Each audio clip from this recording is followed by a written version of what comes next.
কি খাচ্ছ তুমি?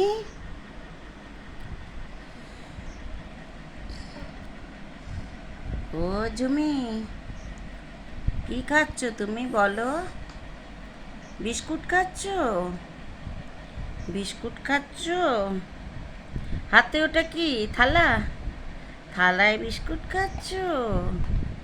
উই বাবারি, ও বাবা,